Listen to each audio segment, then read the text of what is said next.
How about a little special show for you? 4 o'clock.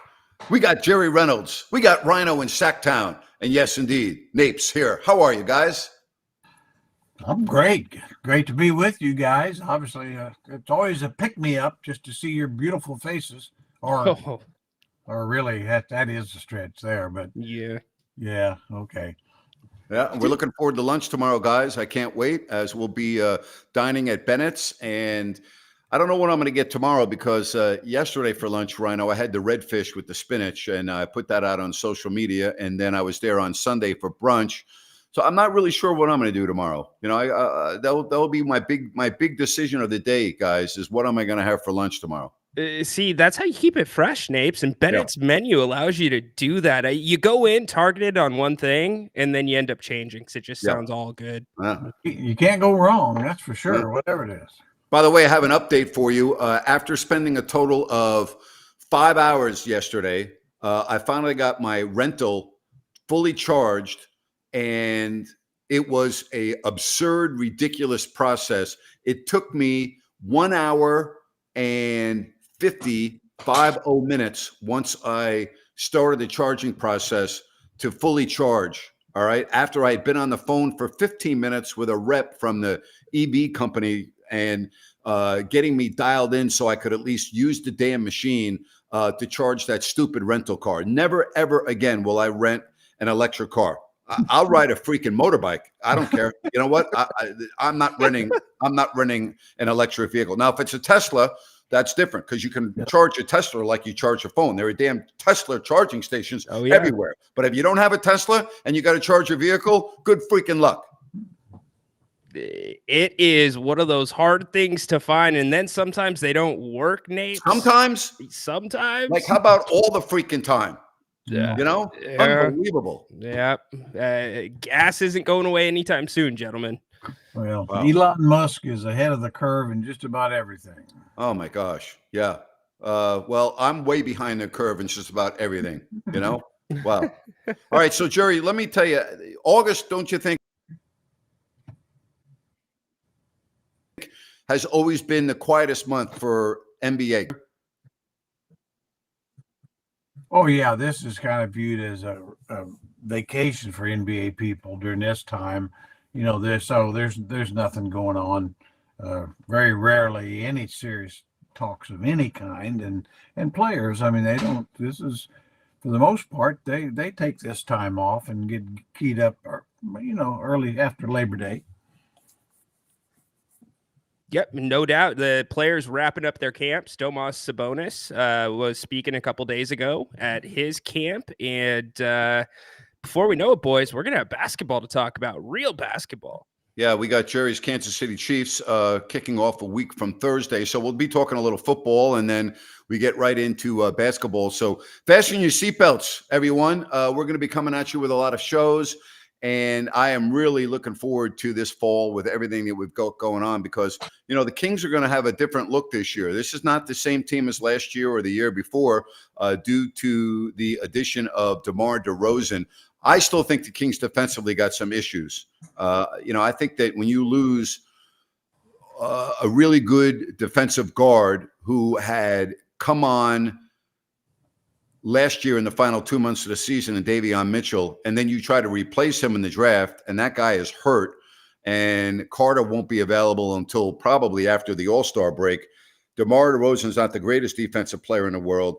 I do think defensively this team may have some issues. Now, Jerry, if I'm working on a defensive game plan to guard the Kings, I'm not really sure how I'm going to do that, but I don't know how the Kings are going to stop the other team that well. So that to me is going to be an intriguing part of this first part of the season. Oh, I agree totally. I mean, I think they'll probably can be as good, just differently. But I think that, they're going to be in the lower echelon, lower half probably of the league. But I do think, to your point, I think they're going to be maybe the best offensive team in the league. Yeah. And that's still the key. I mean, if you can score more points than your opponents, and I think they can be much like they were 2 seasons ago when they won in the third spot. I think they'll be even better offensively than that because, I mean, with DeRozan, you got another finisher, another crunch time player. Transition defense last year was a big problem for the Kings, and this may be a situation where if their offense, like you said, Jerry, is good, they're going to get to set their defense a little bit more. They're not going to be playing as much in transition. For a team like this, that helps out a lot. Sure does. I mean, obviously it's still always more difficult to score when you're playing 5-on-5, and if you're scoring the ball, the other team has to take it out of bounds. That's right. Or making free throws, same thing. And I think that we'll see that this year. I think this team is going to get the line more because of DeRozan. So that helps you set your defense. And then I think the other thing, I thought the way the team finished, Keon Ellis is certainly an outstanding defender, and De'Aaron improved tremendously, and we know Keegan Murray. So they got three guys that are pretty good, well above average at their positions in the league. So now, with Domas and DeRozan, I think they're probably below average or average at their positions. So, but I think there's a chance that they can hold their own maybe. All right, so John was listening to what you said, so we want to make sure we got this straight. So the Kings will win more if they score more points. Is that right, Jerry? It's been through the history of the game, and I've checked back, and invariably, the team that scores the most points in the game will always won. And Jerry, you always say that's why they have the scoreboard right above the court, so everybody can see, right? It is the scoreboard. It's not a defensive board. It's a scoreboard. Yeah, right. Unless you're losing by 40, right, Jerry? Then you don't look at that board. No, you try not to. No, Okay. no. Got it. Hey, and Jerry, we both know, Ryan, what that's like being down 40. That's something that we were very accustomed to seeing. Oh, yeah. And we definitely tried not to look at the scoreboard. Well, thank goodness that they didn't have the stadiums that they do now, because the scoreboard's everywhere. Yeah. Well, when the Kings had their 35-point comeback in the third quarter against Chicago, I asked Jerry that question. What are you saying to your team right now if you're Paul Westphal? And Jerry said, don't even look at the scoreboard. Don't play the scoreboard. Just go out and play. Don't worry about what the scoreboard says. And Paul Westphal, after the game, was asked the exact same question. And he said, I told my guys, don't worry about the scoreboard. Just play. Yeah, that's really it. Even with the lesser number, there's a point. And that's why games get turned around. And as you know, Grant, you guys and Rhino, in today's game, 15, 20 points doesn't mean much. I mean, it's about 5, 6, 7 possessions. With the 3-point shot, missing 3-point shots turns into open 3-point shots on the other end. And it's I always say the difference between the real good teams and the bad team, or the weaker teams in the league, they are teams that can break the runs. And there again, I go back to DeRozan, a guy who, even if you're not making shots, may get to the line, score points. I thought, Dallas was a great example of that last season in playoffs. Even when they weren't shooting well, they could score points by because Doncic and Irving could get to the line. It's an excellent point, Jerry. And here's the other thing, too. It takes the pressure off of Fox and Sabonis in this sense. It is not on them to always create and get their other teammates shots, set them up. Now it gives Domas the opportunity to possibly get down low, get some rebounds if DeMar gets a double team, and vice versa. They get to play more of a natural position for themselves. And you saw what that did on defense, gentlemen, for Fox last year when Ellis stepped into the lineup. Yeah, I think Ellis is just a nice fit with Fox and the team, because especially now with DeRozan, you really need somebody out there who's going to fit in and just look for open shots. It's much like Derek White with the Celtics. Very good player, but some nights he scores big, but that's not what he's out there for. And I think that's why I think he'll play a lot. I mean, obviously with Malik and De'Aaron and DeRozan, you got three guys who can break defensive down. Yep. I think Keegan will someday, but I'm not sure. He might be a year or so away from that. But so just a lot more reason, I think, to feel like this team has a chance to win 4 or 5 more games. I'm really curious to see what New Orleans is still going to do, because they went out and added a completely different look in the backcourt with DeJounte Murray, and then they lose Valanciunas to go to Washington. And we thought that Brandon Ingram would be part of a big deal. And here we are rolling into Labor Day weekend, and we're still waiting to see if something's going to happen there. Yeah, that is interesting. I think Ingram really proved that teams weren't as high on him as maybe he and his agent were high on him. It's not that he's not a really good player, but obviously missing a lot of games throughout his career and wanting $200 million. Well, there's a point where you say, yeah, we'd love to have you, but not at that number or No, because he doesn't play enough games either. No. I mean, I think more teams are concerned with the availability. If you're going to throw several $100 million at a guy, you need him to think that he's got a chance of playing 75 games a year. So. Yeah, Ingram's super talented, but he's not the quickest guy in the world. And I'm not sure if Grant Jerry, you've seen Zion Williamson, he's in the best shape of his life. He's leaned out. I think that New Orleans team with DeJounte Murray, they're going to want to play fast this year. And it's going to be really weird to see how they factor that in with Brandon. That's an interesting point. I think with Zion, I mean, the guy looks like he's going to be ready to have a super year. He's terrific last year, but his conditioning looks even better. But the thing I'd worry about with New Orleans, that not only did they lose Valanciunas, but they lost Larry Nance Jr. Yep. I'm curious as who's going to play center for him. Yeah. So I mean, they've got it covered everywhere else, but you kind of need somebody trot out there. Well, and then there's Memphis, because I think they're a very intriguing team, assuming that, John Morant can, number one, stay out of trouble, which is a big if. And, how is his rehab gone? Is he going to be 100%? But, when I look at that roster, I think they have a lot of good pieces. And I would not just dismiss Memphis. I think they're going to be right there. And I think they're going to be right in the same neighborhood as Sacramento. Yeah, I agree with that. I mean, we forgot, besides Morant, Marcus Smart didn't play last year. Right. I mean, and he's not the same level he was but he's still a good player. Mm-hmm. And then Clark, the lively power forward, kind of undersized guy from Gonzaga, he was missed almost all the year. And then I think, interestingly enough, getting Zach Edey, I think Edey's going to help him. He's going to present problems, and especially with a guy like Morant, who's going to be able to break defenses down.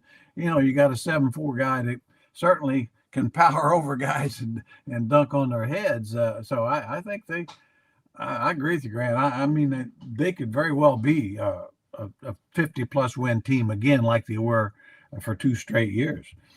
Yeah, John Morant has not played a lot of basketball as of late, so it's either going to be a benefit or it's going to be a curse. And we didn't even see Desmond Bane, or we didn't say Desmond Bane's name, gentlemen. He's on the All Kings killer team, so definitely the big wild card in the Western Conference. Well, it's going to be fun when we roll next week to September, and we're really getting that much closer to training camp. Jerry, do you watch college football at all? Yeah, I do. I mean, I kind of a front runner. I like just the top teams. I mean, I'm not really interested in Central Michigan versus Bowling Toledo. Green, right? But yeah, I do. I really enjoy college football, just almost as much as the NFL. Wow. Okay. So you're a front runner. So you go with Georgia, Ohio State, all the teams that are in the Alabama. top 5. Absolutely. Whoever's got the talent. All right, Rhino. Who's your team other than your alma mater? It is Notre Dame, the Fighting Irish. We are actually related to Terry Henry, the great quarterback for Notre Dame. He's on my mother's side in the blood, so we've always rooted for them. How about that? Wow. Yeah. About that. Wow. Hey, I didn't see that. I wasn't, Ryan, help me out here. I forgot to look. Did Ian Book make the 53-man roster on Kansas City? Did you see? I did not see names. I didn't. I'll look. I would love to see him make that roster, Yep. A couple of local guys. What the other one playing for Cincinnati, Napes?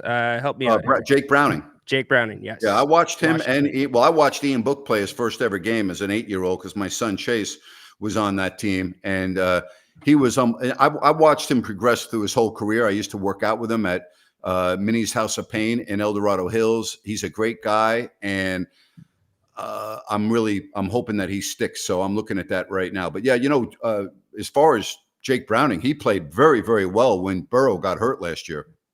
Yeah, aren't you surprised maybe that somebody didn't try to pick him up as a potential starting quarterback? I feel the same way. I thought, boy, that guy played great, and Yeah. I mean, I know they thought so too and gave him more money, but still, just seems like that. He got cut. He got cut. The Chiefs cut him. Bummer. Well, I hope he can get Well, picked up by still could somebody else. make He has been waived. Yeah, still could make a practice squad. You never know. A lot of Yep. transactions this day. In fact, I think they just finalized rosters as Yes. of 12 o'clock today. Yes. So, Yeah. all right. Well, that's let's hope he can catch on. I always just like to see the local kids do well, and so we'll see. He's been in the NFL, and I'll never forget when he started Monday Night Football during the pandemic for the Saints when he was like the third quarterback, and he actually started a Monday night game, which is pretty cool to see. Yeah, no doubt. Eddie Time had a great career at Notre Dame too, and the fact that he's still getting looks in the league, Grant, that is a good thing. Jerry, real quick to your point, if you're the Bengals, you've got to have a good backup quarterback. Joe Burrow's had difficulty staying on the field. Yeah, exactly right. And I mean, it's obviously Burrow's one of the very best, but I thought they missed a little bit of a notch. But Browning played almost the same level, and Yes. like I say, I just think he played well enough. You would think that at some point, some of these teams that really need quarterbacks ought to take a real hard look at that guy. Well, I'll tell you, I used to love watching him. I used to actually go to the Folsom games sometimes on Friday nights when I was not working and watch him play. And of course, I watched when they played Oak Ridge, and they always beat Oak Ridge when Ian Book was there going against Jake. But, they also had the great offensive lineman that went on and started for 4 years at Alabama, and he's also on the Bengals. And Jerry, as you know, when you get to a certain age, you forget names. So I've already forgotten his name, but Yes, I do. he had a great career, and he came out of Folsom. And I remember watching Folsom play Grant when Jake Browning was there, and Shaq Thompson was the big star for Grant. And of course, he's gone on and had a marvelous NFL career. So it is great to see the local products do so well up on the big stage. Well, this is a great sports area for high school. I mean, when you look at all the baseball, there'd be 20 guys drafted or more every year. Yep. Baseball wise, obviously basketball might be the weakest Uh-huh. of the sports, and that's gotten a lot better. I mean, there's been quite a few draftable players come out, but yeah, it's with football, and of course that Folsom program, that's just remarkable. When you look back, say 20 years ago, Oh boy. who saw this coming to where it really had, one of the elite public school programs in the country. Well, They took the torch from us at Elk Grove. I was around for the Lance Briggs, Ryan Dinwiddie games versus Ontario Smith against Grant. Those were incredible. Oh, Lance boy. went on to have an amazing NFL career. Ed Lombardi, Dave Hoskins. Could go on for days about that program. very good. No question about that. Well, I'm looking forward. I'm going to be at the Alabama game on Saturday, and I'm really excited to go take my boys to the great stadium in Alabama for the first time. So I will be at that game on Saturday night. I'm looking forward to that. And I'll be watching a lot of college football as well. I'm like you, Jerry. I don't really have a favorite team. I just love watching the games. And I'm like you. I want to see the elite teams play. That's pretty much, I'm not really into the secondary teams. I'm right along with you. Now, you can still see some great, exciting games, but it doesn't gravitate me towards the screen. No, there's no doubt in college football now. Let's face it; it's basically professional football. Bingo. And so 90% of the talent's going to be in about 30 schools. Yeah. And No question. Here's a good question. Greatest baseball player from Sacramento. I think it's Dusty Baker, but there's a whole bunch of them. But I think you're going to have a tough time finding someone better than Dusty Baker. Yeah, I'd go with that, Dusty. I mean, and it's just all around career. And, of course, I always remember him in Atlanta when I was a small college coach at West Georgia University, and we'd go over and Dusty was a young player. Yeah. Henry Aaron was in left field, and Dusty played center field. That was, in those days, you could you sat in left field. There wasn't many people around. How about that? Greg Vaughn had a hell of a career. Yep. But there's a lot of Fernando Vina had a tremendous career. There are so many. I mean, there are so many. I mean, I'm Derek Lee. yeah, Derek Lee, Yeah. first baseman, great career, really good player. There are many. There are many, and it's funny. You mentioned all of these people. They're all great people too. I got to know Derek Lee, great guy. Dusty, of course, is the best of the best. And FP Santangelo had a nice career, and you have so many others that we talk. Greg Vaughn, great guy, and we can go on and on. But and again, Steve Sachs, he might, if you look at Sachs's career, I mean, you might put him second on that list. Great career, no question about it. I mean, by the way, I saw one on the chat thing. There's somebody said, I remind him of Robert Kraft. Well, I'm not. I wish I had his money, but I don't go to massage parlors either. So there No. you go. Not that we're aware of, so that's good news. Yes. You got That's no good. evidence. Yeah. Well, we won't get into that, but I'm very happy to hear that, Jerry. Thank you very much. Love I'll it. tell you. Good questions today.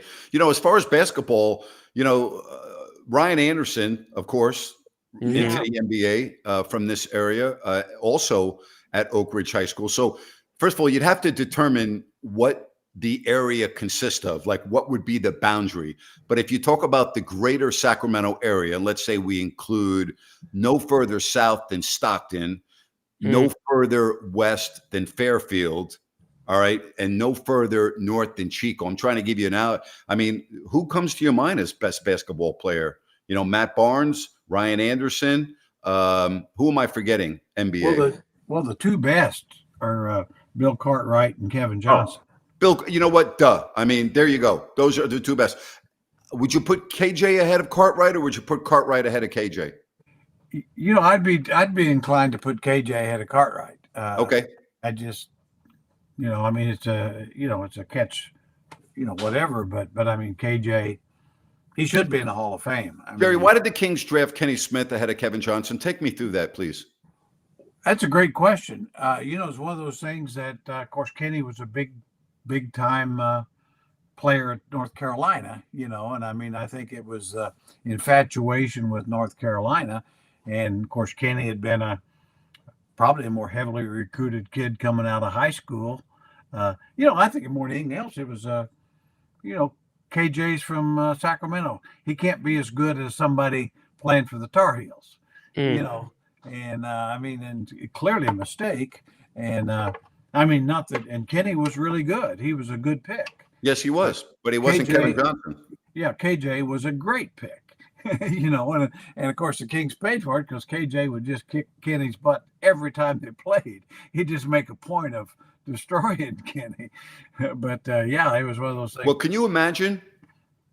You could say this about a lot of teams and a lot of sports. Could you imagine if the Kings had selected Karl Malone instead of Joe Klein, and 2 years later selected Kevin Johnson instead of Kenny Smith? Can you imagine Kevin Johnson and Karl Malone on the same team?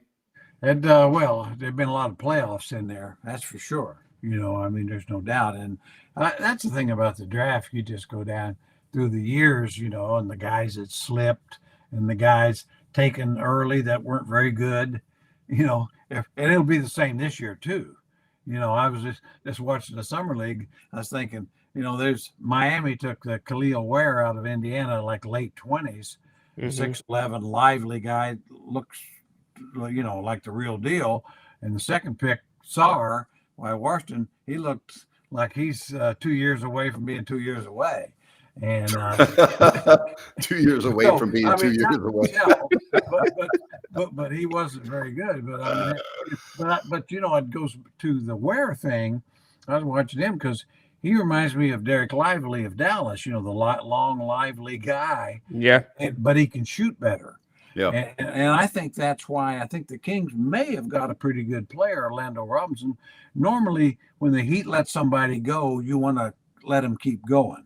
Yeah. But I think the fact that, that they had him and thought he had potential, but when they got Ware, they didn't have any room for him. So it's one of those things to where I think, the Kings may have came out ahead on that. I did forget about Dustin Pedroia, and the reason for that is he played for the Red Sox, and I don't normally like to talk about players. I'll tell you one thing about Dustin Pedroia. I got a chance to meet him the first time I ever talked to Dustin. He came on the Jim Rome show with me, and I had reached out. This is when he was, an MVP, All-Star. Yeah. And I reached out to the media relations director of Boston. I said, "Hey, I'm from Sacramento, blah, blah, blah." And believe it or not, they got Dustin Pedroia on the Jim Rome show. And that's the first time I talked to Dustin. And then Dustin later came on my local show. And then I'll never forget this. Jerry, you probably remember this, or maybe you don't, but we were in Phoenix and we were in the middle of a game. And during a timeout, Dustin Pedroia came up to me and said hello and shook my hand. And he was at the game. And I don't know if Yeah. Well, Jerry, we if had you him remember on that, but I thought that was we had him on like a second quarter at the Arco. He came and sat with us. yeah. You know what? That's right. We did. I forgot about that. Yes. One of the years I think he had going through knee problems then, or That's just right. started. It was so That's sad right. because, like you say, I mean, Pedroia was. You could have said he's one of the 3 or 4 best players in the world there for 2 or 3 years. I mean, and I want to tell you, so Dustin Pedroia is one of the few Red Sox players that I would stand up and give a standing ovation to for his last game as a Red Sox in Yankee Stadium. I would do the same thing that the Red Sox fans did for Derek Jeter when Jeter was introduced at the plate for the last time as a Yankee in Boston. And the Red Sox fans were great. And I say that because, it wouldn't be very often that a North Carolina fan base would give a standing ovation to a Duke player or vice versa. So I'm trying to put this in perspective. Yeah. But for the Red Sox fans to give a standing ovation to Derek Jeter, the Yankee fans do the same thing for Dustin Pedroia. And I think that's really neat when you see the fan bases that are such heated, bitter rivals put that aside and give proper respect when it's due. Yeah, respect greatness. Yes. I mean, absolutely. Yeah.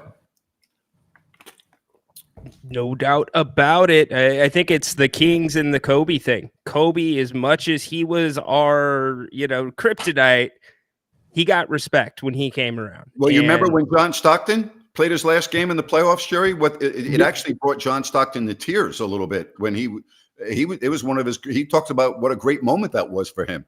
I mean, I was going to say, yeah, I remember it like you do. I mean, it's really a highlight for us or for me. I know. I mean, because I was so proud of the fans. This guy was a true warrior. One of no question one of the greats to ever play, and certainly been a thorn in the side of the Kings for 15 years. But our fans knew greatness when they saw it, and the marvelous competitor. Yeah. And yeah, it was a neat deal. I was One of the glad- great moments that Arco Arena history, in my opinion. Yep, totally agree. Well, all right. So football. Someone wanted to know if it's football, you go on Aaron Rodgers. If I keep that same geographical location, No, or no, what Best was that? football player. football. Oh, If that's foot- Ah, we go football and we keep that same geographical location, is it Aaron Rodgers? have to be, wouldn't it? Yeah, I don't know. I mean, there are some other good players. Lance Briggs had a really good career, Elk Grove, and there are others, but no one like Aaron Rodgers. Nobody with the star power that I can think of off the top of my head like Aaron Rodgers. Well, the MVPs and the whole bit. Yeah. That kind of separates him, I would think. Yep. Yeah. Completely agree. Well, here we are. We're in the summer, and we're just making up stuff to talk about. You know what I mean? Which is what I love. And I'll tell you, the fans are helping us out with some great questions. Yeah, best and most educated fans in the NBA. Period. End of story. You've seen bad basketball, you've seen good basketball, and as you guys both said, they respect greatness. No, this is fan base. I've always said. I mean, I think is right at the top, if not the top, because the fans really learn the NBA, That's right. and not just their own players, and appreciate good teams and good players from around the league. And I always thought that part of the reason is 90% of the building is the people have paid for their tickets. It's not a corporation based like in a lot of the big markets where people, get free tickets. So our fans, they buy it because they know the NBA and really enjoy the NBA. I think the weak point of our fan base, and I say this with all due respect, they have such a great bond with their players that sometimes they put their players on a pedestal where they don't belong, they have not obtained, and they lose their objectivity to that degree. And I say that in all due respect because I think the bond that the fan base has had with the players here is what makes this so special. But at the same time, the fans can be walking around with blinders on. Yeah, well, I think it's always, it is probably a little stronger here than a lot of places. Yes. Where they want everybody to play well and get to play. And, and so, it's like, well, boy, if team lost by 5, if they had played so-and-so. And it's like, well, yeah, maybe so-and-so really, you'd have got beat by 15 if you'd have done that. Well, there are still Kings fans that think that DeMarcus Cousins was really good and that the Kings should have him back. And, those are the people I'm talking about. They're not dealing You're freezing up, Nate. Cards, and it's like stupidity. Yeah. Sorry about that. But, I mean, it is what it is. Buddy.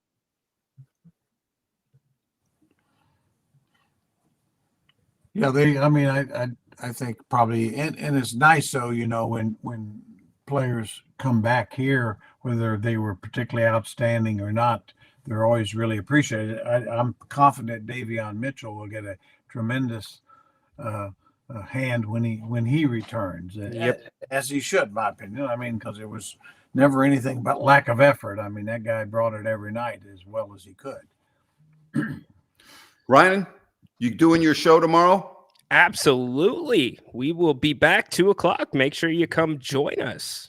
I will be doing my show at 4:00. Jerry, thank you so much for, shifting your schedule around, and we look forward to having lunch with you tomorrow. Yeah. I'm getting excited. I may not eat another thing till lunch, so I'll be ready for Bennett's, I'm telling you. But all right. Always great to visit with you guys. And I'm just hey, it's the great part of sports season is coming up, with the NFL, college football, the NBA starting pretty soon, U.S. Open tennis, the end of the golf season, pretty much. It's wonderful, just wonderful stuff.